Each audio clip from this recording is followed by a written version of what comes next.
It's August 21st, 2019. My name is Eric Haluzik with All Corners Home Inspections. This is the roof evaluation for the single-family home on South Alice Street in Salem, Oregon. My OCHI number is 1698. As with all the videos in this report, we request that you view this video as supplemental to the written version of the report to which this video has been attached. An Oregon home inspection does not include a roof warranty, meaning we make no claims as to this roof's ability to keep water out of the ceiling voids and attic spaces for the living space below. There are companies which will offer such insurance policies. Again, Oregon home inspectors are specifically forbidden from offering such services for the state of Oregon. At the time of inspection, there were just a couple of reportable challenges with this single-family home's gable-style roof. Do our best to detail those challenges here. The first challenge we'll identify is that we've made note of an area that we believe to be sort of early roof wear or early roof damage. May not be able to see it in the video, but you can see a difference in coloration between this side versus the what would be the left-hand side of the roof line if you're facing the front portion of the structure. On this side, we're seeing two areas of fairly significant grain overloss as well as tearing and or damage to the roof structure. You'll note there's at least a couple of pictures as well as an orientation picture in the report itself detailing these spots. These are areas where the shingles have been damaged in one way or another. Wouldn't expect to see leaks at these locations. However, we would highly recommend keeping an eye on these spots to make sure that they don't accelerate in their roof wear.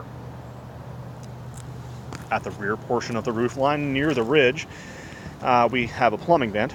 Every piece of plumbing or every area that has water flowing in the interior portion of the structure is required to have a vent so that the water discharges down and the air can escape heading up. At the roof line, you can see that we have quite a few of these plumbing vents. This one here is too short.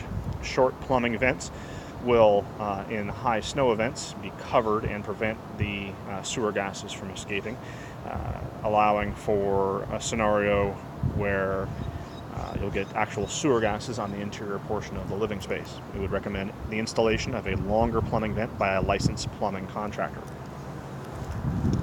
Finally, the chimney can use some attention.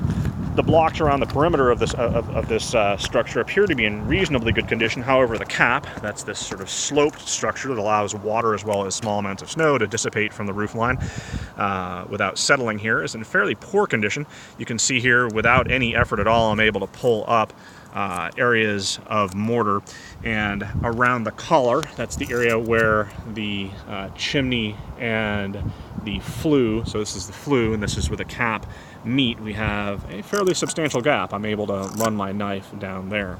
The challenge here is that in cold and excessively cold weather events following water events, rain, water will penetrate this chimney line, and if we're not burning a fire in the chimney, the water inside the case can actually freeze, expand, and then start to deteriorate or fracture the chimney over time. We would recommend evaluation and repair by a licensed mason and or chimney sweep for that specific challenge. We'd also recommend that somebody licensed or at least qualified to evaluate such structures be up on this roof on a fairly regular basis to make sure that no small challenges turn into significant issues. This has been Eric Haluzik with All Corners Home Inspections.